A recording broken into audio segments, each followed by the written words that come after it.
सकते हैं। हम 2 बहनें थीं। हमारा बहुत बड़ा घर और उसमें बहुत बड़ा बाग था। ये मेरे बाबा ने नया-नया खरीदा था। मेरे पापा का शौक पुरानी हवेली खरीदना था। न जाने क्यों वो पुरानी हवेली बहुत शौक से खरीदते थे। मेरी अम्मी और हम दोनों बहनें नमाज की पाबंद थी, लेकिन मेरी अम्मी के साथ अब्बू इतनी पाबंदी से नमाज नहीं पढ़ते थे। हमने इन्हें सिर्फ जुम्मा या ईद की नमाज पढ़ते देखा था। अलबत्ता मेरी अम्मी और मेरी बड़ी बहन नमाज के साथ साथ कुरान पाक और वज़ाइफ बहुत शौक से पढ़ती थी। उनका ज़्यादातर वक्त इबादत में ही गुजरता था। जिन्नों, भूतों और चुड़ैलों की कहानियाँ पढ़ना और मूवी देखना हम दोनों बहनों का पसंदीदा मशगला था। क्योंकि हमारा वास्ता कभी भी जिन भूत वगैरह से नहीं पड़ा था, इसलिए हमने इसे खेल बना लिया था। हमारे बाबा जब पुरानी हवेली या मकान खरीदते, तो हम जब इसमें शिफ्ट होते तो जिन भूत का खूब शोर करते कि यहाँ जिन है, वहाँ चुड़ैल थी, वगैरह वगैरह। इसी खेल में हम दोनों बहनें जवान हो गई। खूबसूरती हमें विरसे में मिली थी। इस मर्तबा बाबा ने जो हवेली खरीदी वो बड़ी खूबसूरत थी और इसमें बड़ा सा बाग देखकर हम दोनों बहनें खुश हो गईं। मेरा नाम नूर है और मेरी बड़ी बहन का नाम हादिया। जब हम हवेली पहुंचे तो भाग भाग कर कमरे देखकर अपने लिए पसंद कर रहे थे। मैंने जो कमरा पसंद किया वो बहुत बड़ा था और इसकी खिड़की बाग की तरफ खुलती थी, मगर बाग बेतरतीब पड़ा हुआ था। दरख्तों की शाखें दूर दूर तक फैली हुई थी। एक दरख्त की शाख तो मेरे टेरेस तक पहुंच रही थी। मैंने टेरेस में खड़े होकर बाग का जायजा लेना शुरू कर दिया। बाग में आम, अमरूद, अनार, कीनू, नारियल, चीकू, हर किस्म का दरख्त था। मैं हंसने लगी कि ये तो पूरा फ्रूट मंडी है। जिस दरख्त की शाख मेरे टेरेस तक आ रही थी, इसमें जा बजा अनार लगे हुए थे। मैंने हाथ बढ़ाकर एक अनार तोड़ा और खाने लगी। वो बेहद मीठा था। फिर मेरी नज़र अनार के दरख्त पर पड़ी। मैंने हंसते हुए दरख्त की शाख पकड़कर कहा, आज से हम दोनों दोस्त, मगर एक शर्त पर कि तुम रोज़ाना मुझे अच्छे अच्छे अनार खिलाओगे। ओके। मुझे ऐसे लगा जैसे वाकई दरख्त खुश हो रहा है। सुबह जब मैं सोकर उठी तो देखा कि मेरे बिस्तर के साइड टेबल पर अनार रखे हुए थे। मेरी नज़र बेसाख्ता दरख्त पर गई, क्योंकि खिड़की में से भी वो दरख्त नजर आता था। ऐसा लगा वो सुबह बखैर कह रहा हो मुझे। मैंने बेसाख्ता इसे देखकर गुड मॉर्निंग कहा और खुशी से अनार खाया। ये ना सोचा कि ये दरख्त से टूटकर अनार मेरे बिस्तर के साइड टेबल पर कैसे आया। जब मैं नीचे आई तो मेरी बड़ी बहन हादिया बोली, यार नूर, मुझे पूरी रात नींद नहीं आई। अजीब तरह के ख्वाब देखती रही हूँ, जैसे हमारी हवेली के नीचे एक तहखाना है, वहाँ कोई काली का मंदिर है और वहाँ इंसान की बलि चढ़ाई जाती है। मैंने कहा, बस बस जरा संभल कर, ये ड्राउनी मूवीज कम देखा करो, ये सब उसका फतूर है। जिस घर में भी तुम जाते हो तुम्हें भूत दिखना शुरू हो जाते हैं। अच्छा, एक और कहानी बताती हूँ। मेरे कमरे के बाथरूम से पानी गिरने की आवाज़ आती रही। जब मैं बाथरूम का दरवाज़ा खोलकर देखती तो कोई आवाज़ ना आती, लेकिन जैसे ही बिस्तर में लेटती तो पानी गिरने की आवाज़ें दोबारा आने लगती। आखिर में जब मैं गुस्से में गई और मैंने कहा, कौन है, और जैसे ही बाथरूम का दरवाज़ा खोला तो मैं ये देखकर हैरान रह गई कि बाथरूम के नल खुले हुए थे। फिर जैसे ही मैं बंद करने के लिए आगे बढ़ी, तमाम नल खुद ब खुद बंद हो गए और ऐसा हो गया था कि जैसे कभी खुले ही ना हो।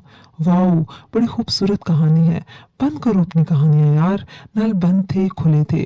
नूर, मैं झूठ नहीं बोल रही यार, आप जिस घर में जाती हो ऐसा ही कहती हो। मगर नूर, सच आज रात ये सब वाकये में हुआ है। कोई भी मेरी बात का यकीन नहीं कर रहा। शाम को हमारा एक मुलाजिम घबराया हुआ हॉल में दाखिल हुआ कि साहब मुझे बचाओ। हमने उसे देखा तो हैरान रह गए। इसके जिस्म पर जगह जगह छाले से बने हुए थे, जैसे उसे किसी ने आग से जलाया हो। हम सब ने पूछा कि क्या हुआ। वो बोला, साहब सहल में जो अनार का दरख्त है ना, इसकी जानिब बाग का तमाम कूड़ा लेकर जाकर जला रहा था कि वो तमाम जलता हुआ कूड़ा मुझसे चिमट गया। मैं डर कर भागा और ये देखिए मुझे बहुत जलन हो रही है। पापा ने फौरन डॉक्टर को फोन किया। वो आया और उसने जब मुलाजिम के जिस्म पर देखा तो कुछ भी ना था। डॉक्टर बोला, इसे तो कुछ भी नहीं हुआ, ये तो बिल्कुल ठीक है। हम सब हैरान हो गए, क्योंकि हम सब ने उसके जिस्म पर बड़े बड़े छाले देखे थे। अब्बू ने करमू से पूछा, करमू, जब तुम आए थे तो तुम्हारे जिस्म पर छाले थे, अब ये सब ठीक कैसे हो गए। वो बोला, साहब क्या कह रहे हैं, मैं तो ठीक था, आपने ही जबरदस्ती मुझे लिटा दिया है। हम सब हैरान हो गए।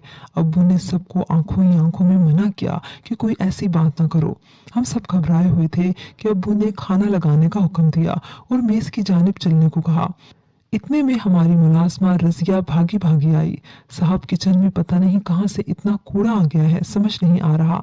हम सब भागम भाग किचन में गए तो ये देखकर हैरान रह गए कि अनार, आम, केले, कीनों के छिलके किचन में बिखरे पड़े थे, ऐसे जैसे 100-200 अफराद ने मिलकर फल खाए हैं। अब्बू ने फौरन हम दोनों बहनों को कमरे से निकाला और हॉल में ले आए और मुलाजिम को सफाई करने का कह दिया। जब मुलाजिम सफाई करने किचन में गया तो फौरन वापस आ गया कि साहब किचन तो बिल्कुल साफ है, वहां तो कोई कूड़ा करकट नहीं। हम सब हैरान थे कि ये सब क्या तमाशा हो रहा है। अम्मी बोली, मैंने कहा था ना, पहले कुरान ख्वानी करवाओ, फिर हम नई हवेली में चलेंगे। मैं सुबह सबसे पहले कुरान ख्वानी करवाऊंगी। अभी इनकी बात खत्म ही ना हुई थी कि हवेली के दरवाजे, खिड़कियां खुद ब खुद बंद होना शुरू हो गए। अब वाकई खौफ से हम सबका बुरा हाल था। अम्मी ने फौरन कुरान पाक उठाया और बोली, ये पानी की बोतल पड़ी है, तमाम लोग इस पानी का एक एक घूंट पी लो और कुरान पाक पढ़ना शुरू हो जाएं। खुदा के कलाम में बहुत बरकत है। जैसे ही हम सब ने पानी की बोतल की जानिब हाथ बढ़ाया तो पानी की बोतल उड़कर छत पर चिपक गई। अम्मी ने फौरन कुरान पाक पढ़ना शुरू कर दिया। अम्मी की आवाज के साथ साथ पता नहीं कहां से इतना शोर उठा, जैसे बहुत सारे कुत्ते भौंक रहे हैं या आपस में लड़ रहे हों। हम सबको तो जो कुरानी आयात जुबानी याद थी वो पढ़ने लगे तो घर के दरवाजे और खिड़कियां खुलना शुरू हो गई। अब्बू ने हम सबको गाड़ी में बैठने को कहा। हम सब बाहर की जानिब भागे, मगर बाहर आंधी जैसी हवा चल रही थी। अम्मी जान ने चीख कर कहा, कुरानी आयात को पढ़ते रहो, जुबान को मत रोको। जब सबने आयतल कुर्सी पढ़ते हुए गाड़ी की तरफ कदम बढ़ाए, बाहर चौकीदार, ड्राइवर, माली सब हैरान और परेशान खड़े थे कि बाहर तो कहीं हवा नहीं चल रही, मगर हवेली के अंदर इतनी तेज आंधी कहाँ से आ रही है। आखिर हम हिफाजत से निकलकर अपने पुराने घर पहुंच गए, मगर सब घबराए हुए थे। डर के मारे कोई भी हॉल से अपने कमरों तक नहीं जा रहा था। आखिर अब्बू ने कहा, अब हम सब हिफाजत से हैं, तुम सब अपने अपने कमरों में जाकर आराम करो। तो सब लोग डरते डरते अपने कमरों में चले गए। हम दोनों बहनें जिंदगी में पहली मर्तबा एक ही कमरे में सोईं। सुबह अब्बू ने कहा, मैं किसी मौलवी को लेकर इस घर में जाता हूँ, इससे पूछता हूँ कि आखिर क्या मसला है। मुझे हवेली से खास सामान भी लेकर आना है। मेरा लैपटॉप, मेरे एटीएम कार्ड्स, मोबाइल सब वहाँ हैं। अम्मी बोली, सुने, आप वहाँ अकेले ना जाएंगे, मैं आपके साथ चलूंगी। आप मौलवी साहब को बुला लें। बाबा राजी हो गए और सब हवेली के लिए रवाना हो गए।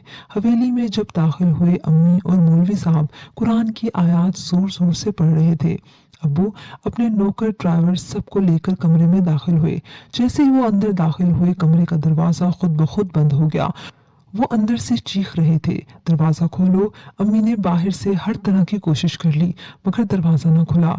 सुबह से दोपहर होगी। मौलवी साहब बोले, खातून, अब हमें यहाँ से चले जाना चाहिए, किसी को मदद के लिए लेकर आते हैं। अम्मी बोली, नहीं नहीं, मैं नहीं जाऊंगी इनके बगैर, आप जाकर किसी को मदद के लिए ले आए।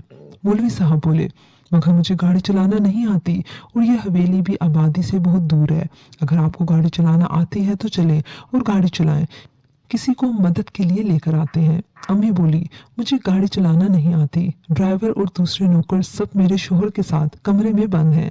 मौलवी साहब बोले, अगर आपके पास फोन है तो किसी को मदद के लिए बुलाएं। अम्मी ने मोबाइल की जानिब देखा तो वहाँ नो सिग्नल आ रहे थे। अम्मी ने कहा, यहाँ कुछ नहीं होगा, आपको बाहर से मदद लानी पड़ेगी। मेरे शोहर अंदर हैं, इसलिए मैं किसी भी हालत में इन्हें छोड़कर नहीं जा सकती। उनकी बात खत्म ही हुई थी कि कमरे का सामान आपस में टकराने लगा। मौलवी साहब और अम्मी बाहर की जानिब भागे। वो बाहर निकले तो बाहर अनार के दरख्त से अनार टूट टूट कर जमीन पर गिरने लगे। अम्मी ने बेसाख्ता अनार के दरख्त की जानिब मुंह करके चीख कर कहा, ये सब तुम्हारी वजह से हो रहा है। अचानक अनार के दरख्त से आवाज आई, मेरी दोस्त को लाओ, मेरी दोस्त नूर को लाओ। अगर नहीं लाए तो ये लोग जो कमरे में हैं कभी वापस नहीं जा सकते। फिर इतने जोर की आंधी चली कि अम्मी और मौलवी साहब ने बेसाख्ता आंखें बंद कर ली। काफी देर बाद जब आंखें खोली और मौलवी साहब बोले, आप और मैं अल्लाह का नाम लेकर आगे चलते हैं। अम्मी बोली, नहीं, मैं नहीं जाऊंगी, मैं हवेली वापस जाऊंगी। चले आगे चलते हैं, शायद कुछ रास्ते का पता चल जाए। अम्मी भी अब होश में आ गई थी कि वाकई मौलवी साहब ठीक कह रहे हैं। वो भी उनके साथ चलने लगी, मगर 3 घंटे चलने के बाद भी पता ना चला कि शहर या हवेली किस तरफ है, उसका रास्ता किस तरफ आता है। अम्मी ने पूरी जिंदगी गाड़ियों में सफर किया था, कभी पैदल नहीं चली थी। आज चल चल कर इनके पैरों में छाले पड़ गए थे। उधर रात सर पर आने लगी थी। वीराना जंगल, आदम न आदमजाद। उधर अब मौलवी साहब घबरा गए थे और चीख चीख कर कहने लगे, मुझे माफ कर दो इस हवेली के भूत, अब मैं कभी इस जगह नहीं आऊंगा। मेरा कोई वास्ता नहीं इस औरत से और ना इसके शोहर से, बस मैं घर वापस पहुंच जाऊं। अम्मी बोली, ये क्या कह रहे हैं? आपको अगर दुआ करनी है तो अल्लाह ताला से मांगे, खुदा हमें रास्ता बताएगा, क्योंकि अल्लाह से ज्यादा ताकतवर कोई भी नहीं। अरे चुप हो जाओ, बकवास मत करो। तेरे शोहर और तेरी वजह से मैं इस मुश्किल में पड़ा हूँ। अब तू अपने रास्ते जा और मैं अपनी राह लेता हूँ। मौलवी साहब की ऐसी बातें सुनकर अम्मी की आंखों में आंसू आ गए। वो बोली, मैं अकेली औरत इस जंगल में कहाँ जाऊंगी? हाँ, मगर मुझे अपने रब ताला की जात पर भरोसा है। आप जाएं, खुदा मुझे भी कोई ना कोई रास्ता दिखा देगा। मौलवी साहब ये सुनकर सर पर दौड़ पड़े, जैसे उनके पीछे कुत्ते लगे हों। अम्मी आंसुओं के साथ मौलवी साहब को जाता हुआ देखती रही। रात सर पर आ पहुंची थी। जंगल में अकेली औरत क्या करे क्या नहीं। वो एक दरख्त के नीचे बैठ गई। खौफ इन पर पूरी तरह हावी था। फिर इन्होंने चारों तरफ मिट्टी से एक हिसार की लकीर बनाई और आंखें बंद करके अपने शोहर और दोनों बेटियों का हिसार खींचा, और जो जो कुरानी आयत जुबानी याद थी वो पढ़ते पढ़ते वो सो गई। कहते हैं नींद तो सूली पर भी आ जाती है। उधर दोनों बहनें परेशान थी। अम्मी बाबा का नंबर बराबर नो सिग्नल आ रहा था। सुबह से दोपहर और अब शाम सर पर आने लगी थी। समझ में नहीं आ रहा था कि क्या करें। नूर ने जैसे ही कदम आगे बढ़ाया, पैर की जानिब अजीब चिपचिपी सी कोई चीज टकराई। अरे ये घीला घीला क्या है? वो नीचे झुकी और टॉर्च की रोशनी उस पर डाली। उफ, ये तो इंसानी सर था। बेसाख्ता इसने पैर से इंसानी सर को दूर फेंका और आगे बढ़ गई। फिर उसने दौड़ते हुए टॉर्च का रुख जमीन की जानिब किया तो दूर जमीन तक फर्श पर हर तरफ इंसानी सर, खोपड़ियां ही खोपड़ियां नजर आईं। इसकी बेसाख्ता चीख निकल गई। इस वक्त एक हाथ आगे बढ़ा और उसे ले लिया। उसी वक्त नूर की आंख खुल गई। हलक प्यास से सूख रहा था और पैर पर नजर पड़ी। नूर के पैर पर जगह जगह खून लगा हुआ था। वो समझ नहीं पा रही थी कि ये क्या था। अगर ये सब ख्वाब था तो मेरे पाँव में खून कहाँ से लग गया? वो अल्लाह का नाम लेकर बाथरूम गई और पैरों पर पानी डालकर साफ करती रही। फिर घड़ी की जानिब निगाह डाली तो रात के 3 बज रहे थे। वो फौरन वजू कर कर तहज्जुद की नमाज के लिए खड़ी हो गई। नमाज पढ़कर भी उसे नींद नहीं आई और वो कुरान पाक की तिलावत करने बैठ गई। कुरान पाक पढ़कर दिल को कुछ सुकून हासिल हुआ। फिर वो हादिया के कमरे में गई। हादिया सो रही थी। फिर वो अम्मी बाबा के कमरे की जानिब बढ़ी, लेकिन वो खाली था। इसका मतलब ये हुआ कि अम्मी बाबा अभी तक वापस नहीं आए। मगर क्यों नहीं आए? क्या हुआ होगा? इसी तरह सोच सोच कर परेशान होती रही। दूर कहीं से फजर की अजान की आवाज आई। फजर की नमाज पढ़कर वो दोबारा नीचे आई तो देखा हादिया नीचे ही थी। अरे तुम तो नमाज पढ़कर सो जाती हो, आज कैसे जाग रही हो? नूर, अम्मी बाबा अभी तक नहीं आए, कल सुबह रवाना हो गए थे।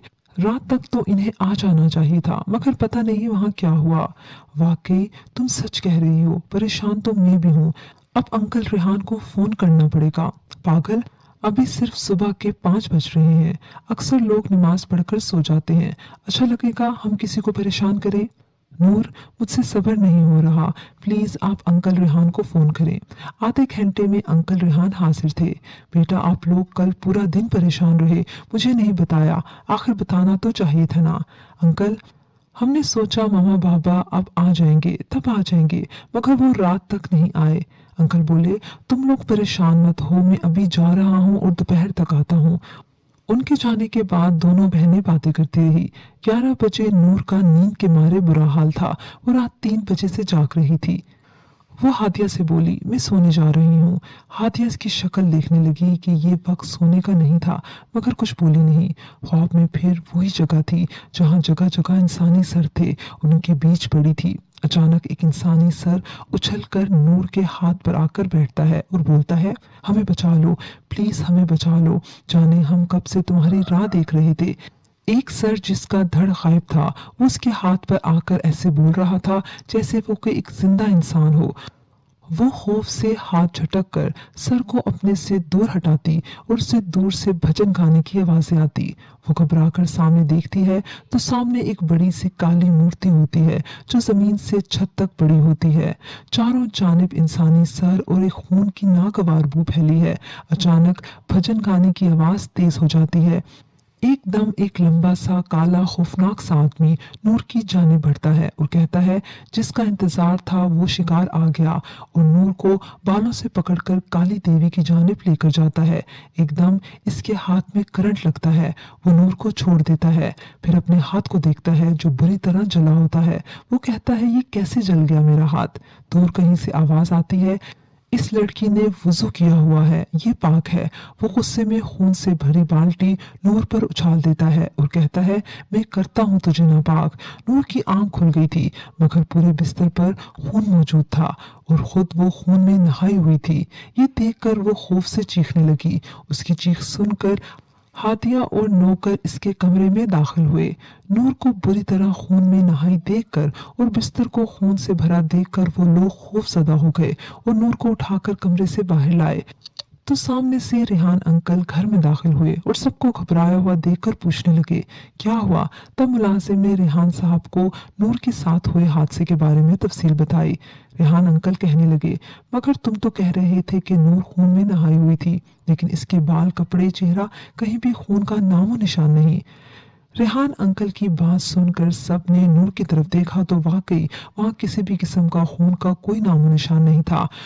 नदीम साहब बंद कमरे में चीख चीख कर थक गए थे। दरवाजा खोलने के हर तरीके आजमा चुके थे, मगर दरवाजा नहीं खुल रहा था। तमाम नौकर, गार्ड, सबके चेहरे खौफ की वजह से पीले पड़ गए थे। अचानक नदीम साहब को बेड के नीचे से भजन गाने की आवाज आई। वो नौकरों से कहने लगे, यहाँ से हटाओ, देखते हैं यहाँ क्या है। जब बेड हटाया गया तो इन्हें जमीन पर एक दरवाजा नजर आया। इन्होंने दरवाजा खोलने की कोशिश की और दरवाजा खुल गया, जैसे कभी बंद ही ना था। अंदर जीना नजर आया। चलो नीचे चलते हैं, हो सकता है बाहर निकलने का कोई रास्ता हो। नदीम साहब ने कहा, फिर खुद ही कहने लगे, नहीं, ये बाहर खुलने का रास्ता नहीं है, ये वो रास्ता है जहाँ से हम कभी वापस नहीं आ सकते। फिर क्या करें मालिक, यहाँ तो बैठे बैठे रात सर पर आ गई है। ना पानी है ना खाने को कुछ। अगर हम कमरे में रहे तो हमें भूख प्यास से मरना पड़ जाएगा। नदीम साहब बोले, तहखाने का दरवाजा बंद कर दो, आओ हम सब लेट जाते हैं। फिर जिसको जहां जगह मिली वो सोने के लिए लेट गया। अचानक चीखो पुकार की आवाज पर नदीम साहब की आंख खुली तो क्या देखते हैं, उल्लू जैसी कोई चीज एक नौकर को बुरी तरह उधेड़ रही है। नौकर लाश की शक्ल इख्तियार कर गया है। नदीम साहब ने उस परिंदे को पहले तो डरा कर भगाना चाहा, वो नहीं भागा। तो फिर उन्होंने जूती उठाकर मारी, तब वो बड़े आराम से उड़कर तहखाने के रास्ते पता नहीं कहाँ गुम हो गया। नदीम साहब ने सबको चीख कर खबरदार किया। सब नींद से बेदार हुए तो नौकर की लाश को देखकर सब खौफजदा हो गए। नदीम साहब बोले, अब चीख क्यों रहे हो, पहले ये बताओ कि तहखाने का दरवाजा किसने खुला छोड़ दिया था। सबने कहा कि हमने नहीं खोला, मगर तहखाने का दरवाजा खुला हुआ था। सब नौकरों ने पूछा, अब क्या करें, इसकी लाश का क्या करें, क्योंकि इसको देखकर खौफ आ रहा है। थोड़ी देर के बाद यहाँ बू फैल जाएगी। नदीम साहब ने कहा, उसका एक ही हल है कि इस लाश को उठाकर तहखाने में फेंक देते हैं और दरवाजा बंद कर देते हैं। सरकार, अब शाम होने वाली है, भूख के मारे बुरा हाल है, यहाँ हम कब तक बंद रहेंगे। अगर इस लाश को तहखाने में फेंक दिया तो हमारे पास बाहर निकलने का दूसरा रास्ता नहीं होगा। मिसेस नदीम की आंख चिड़ियों के चहचहाने से खुली। वो उठने की कोशिश कर रही थी, लेकिन उनसे उठा नहीं जा रहा था। पूरा जिस्म फोड़े की तरह दुख रहा था। उन्होंने बमुश्किल अपनी तमाम ताकत जमा की और उठकर एक सिमत को चल दी, लेकिन कमजोरी और थकान से उनका 10 कदम चलना भी मुश्किल कर दिया था। आखिर वो चलते चलते गिरकर बेहोश हो गई। होश आने पर इन्होंने खुद को एक झोंपड़ी में पाया। उनकी आंख खुलती देखकर एक बूढ़ी औरत, उनके साथ ही एक बूढ़ा आदमी भी मौजूद था। होश आ गया तुम्हें, कहती हुई इसके तरफ बढ़ी। मैं कहाँ हूँ, मिसेस नदीम ने सवाल किया। तुम इस वक्त महफूज जगह पर हो, मगर तुम हो कौन और इस जंगल में क्या कर रही थी। तब मिसेस नदीम ने बताया कि हमने यह हवेली खरीदी, मगर वो हवेली हमारे लिए मुसीबत बन गई है। ये कहकर उन्होंने उन्हें सारी कहानी सुना दी। ये सुनकर बूढ़ा आदमी, जिसका नाम दीन मोहम्मद था, हैरान हुआ और कहने लगा, آپ نے وہ حویلی کیسے خرید لی؟ کیا اس سلسلے میں آپ نے کسی سے پوچھا نہیں تھا؟ اس حویلی کے بارے میں تو نہایت عجیب غریب کہانیاں مشہور ہیں۔ آج تک کوئی بھی اس حویلی میں ٹھہر نہیں سکا۔ وہاں لوگ راتوں رات دن میں جانے سے بھی گھبراتے ہیں۔ وہاں ایک انار کا درخت ہے جس کے بارے میں مشہور ہے کہ وہ ایک بچے نے لگایا تھا۔ پہلے اس حویلی کی جگہ خالی زمین تھی۔ وہ بچہ اس ننھے پودے کا بہت خیال رکھتا تھا تاکہ کوئی جانور آ کر اسے برباد نہ کر دے۔ اس کے لیے وہ دن رات اس کی حفاظت کے لیے اس کے پاس موجود رہتا، حتیٰ کہ وہیں سو جاتا۔ رفتہ رفتہ وہ پورا تناور درخت بن گیا۔ علاقے کے تمام لوگ بچے کی اس محبت سے واقف تھے۔ پھر رفتہ رفتہ آبادی بڑھتی گئی اور اس جگہ پر ایک حویلی تعمیر ہونے لگی جو کہ ایک ہندو کی ملکیت تھی۔ وہ انار کا درخت بھی حویلی کی حدود میں آ گیا۔ وہ بچہ جس کا نام احمد تھا اس بات پر بہت زیادہ رویا۔ وہ درخت اب پھل دینے لگا تھا۔ اس درخت سے جدائی کے نتیجے میں احمد کی طبیعت شدید خراب ہو گئی۔ نیم بے ہوشی میں بھی کبھی وہ میرا دوست انار کا درخت، میرا دوست انار کا درخت پکارتا رہا۔ اسی عالم میں وہ ایک روز حویلی پہنچا جہاں حویلی کے باہر پہرہ داروں نے اسے اندر نہیں داخل ہونے دیا۔ آخر کار وہ موقع دیکھ کر حویلی کی دیوار پر چڑھ گیا اور انار کے درخت تک پہنچنے کی کوشش میں نیچے گر گیا، جس کے نتیجے میں اس کا سر انار کی طرح کھل گیا اور خون ہر جگہ بکھر گیا۔ تب سب نے ہی دیکھا کہ اس درخت پر جتنے بھی انار لگے ہوئے تھے ان سب سے انار کا رس بہنے لگا۔ شاید انار کا درخت بھی اپنے ننھے دوست کی جدائی میں رو رہا تھا۔ حویلی کے صحن میں اس وقت لگ رہا تھا گویا خون کی ندی بہہ رہی ہو۔ بس اس دن کے بعد اس ہندو خاندان کی تباہی کے دن شروع ہو گئے۔ اس حویلی میں یکے بعد دیگرے عجیب و غریب طریقے سے اموات ہونے لگی۔ ان کے خاندان کے سربراہ کی لاش تو حویلی میں تہہ خانے میں برآمد ہوئی جبکہ وہ دوسرے شہر گیا ہوا تھا، اس لیے اس کی غیر حاضری کو گھر میں کسی نے محسوس نہ کیا۔ وہ تو جب حویلی میں سے تہہ خانے سے بدبو آنے لگی اور جا کر دیکھا گیا تو اس کی لاش وہاں گل سڑ رہی تھی۔ اسی طرح اس کی بہو باورچی خانے میں بند ہو گئی اور لاکھ کوششیں کی لیکن دروازہ نہیں کھل سکا۔ پھر سب نے دیکھا کہ وہاں خود بخود آگ لگ گئی ہے اور وہ عورت سب کے سامنے زندہ جل گئی۔ ان سارے واقعات کے بعد وہ لوگ حویلی چھوڑ کر چلے گئے جو پھر کبھی آباد نہ ہو سکی۔ اگر کوئی اسے آباد کرنے کی کوشش بھی کرتا تو اسے اتنا تنگ کیا جاتا کہ بالآخر وہ حویلی خالی ہی کرنا پڑتی۔ یہ کہانی سن کر مسز ندیم کے چہرے سے پریشانی چھلکنے لگی کیونکہ ندیم صاحب اس حویلی کے ایک کمرے میں بند تھے۔ یا اللہ، تو ہی ان کی مدد کرنا، تو ہی رحمان اور رحیم ہے۔ مسز ندیم نے صدقے دل سے دعا کی۔ بیگم صاحبہ، اگر آپ برا نہ مانیں تو ایک بات کہوں۔ اقبال نے ڈرتے ڈرتے سوال کیا۔ ہاں ہاں کہو، کیا کہنا چاہتے ہو؟ یہاں سے کچھ فاصلے پر ایک بزرگ کا آستانہ ہے۔ ان کی کرامات کے قصے سارے گاؤں میں مشہور ہیں۔ اگر آپ چاہیں تو ان سے اس سلسلے میں مدد لی جا سکتی ہے۔ ہم تو اس مسئلے میں اس لیے نہیں پڑے کہ حویلی سے ہمارا کوئی تعلق نہیں، لیکن آپ تو اس حویلی کی مالکن ہیں۔ آپ کو یقیناً ان بزرگ سے ملنا چاہیے، تو پھر مجھے جلدی سے ان بزرگ تک لے چلو، مسز ندیم نے چارپائی سے اٹھتے ہوئے کہا۔ یہ سن کر جیسے ان کے کمزور جسم میں توانائی بھر آئی تھی۔ مسز ندیم بزرگ کے آستانے پر موجود تھی۔ وہ بزرگ ان کو دیکھ کر بولے، خاتون، اس حویلی میں 2 قسم کے جنات ہیں، ایک خبیث اور دوسرے صالح۔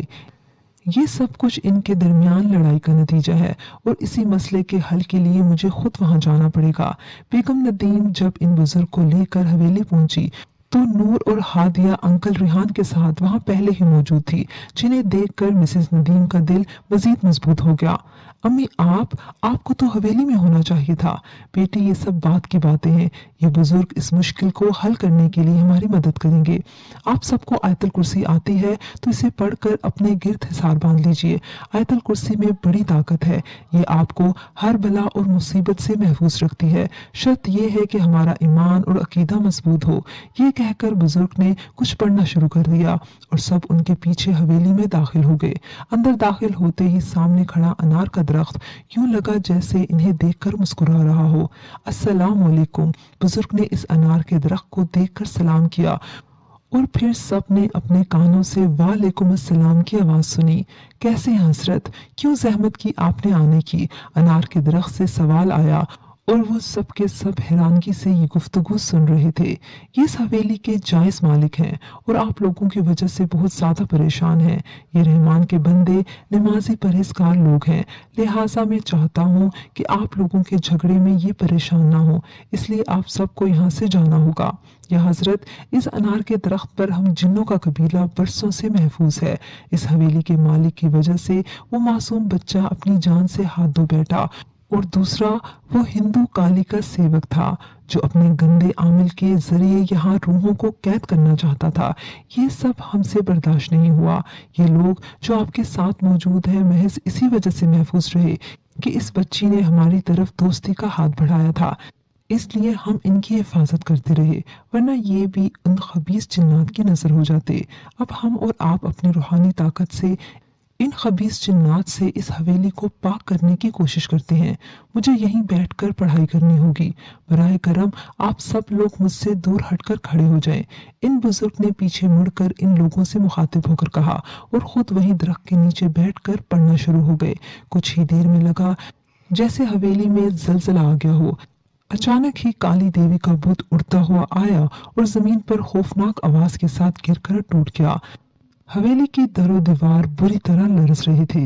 एकदम ही एक काला सा आदमी इन बुजुर्ग के सामने आ खड़ा हुआ, जिसके सारे जिस्म को आग लगी हुई थी और वो बुरी तरह चीख रहा था, मुझे माफ कर दें, मैं अब कभी अल्लाह के बंदों को तंग नहीं करूंगा, मुझे यहाँ से चले जाने दें। आग के लपेटे इस काले आदमी को भस्म किए दे रहे थे। बुजुर्ग ने कुछ पढ़ते हुए आसमान की तरफ सर उठाया और आसमान से बगैर बादलों की बारिश शुरू हो गई। लेकिन वो बारिश सिर्फ इस काले शख्स पर हो रही थी और कुछ ही देर में सब कुछ मामूल के मुताबिक हो गया। लेकिन फिजा में गोश्त जलने की बू और सहन में राख की हुई ढेर मौजूद थी। नूर नूर, ये प्रोफेसर नदीम थे जो बेटियों और बीवी को देखकर दीवाना वार भागते हुए इनकी जानिब आ रहे थे। बहुत शुक्रिया बाबा जी, वाकई रूहानी ताकतों का शैतानी ताकतें कुछ नहीं बिगाड़ सकती। बेगम नदीम ने प्रोफेसर नदीम को अपने दरमियान सही सलामत पाकर मुसरत से कहा और प्रोफेसर नदीम भी एक ख्वाब की सी कैफियत में ये सारी दास्तान सुन रहे थे। वो रब ताला का बहुत शुक्र अदा कर रहे थे जिसने इन्हें इन खबीस जन्नात से निजात दिलाई थी। व्यूअर्स, मुझे उम्मीद है कि आपको हमारी आज की कहानी पसंद आई होगी। कमेंट सेक्शन में अपनी राय का इजहार लाजमी कीजिएगा। अगली कहानी तक इजाजत दीजिए। अल्लाह हाफिज।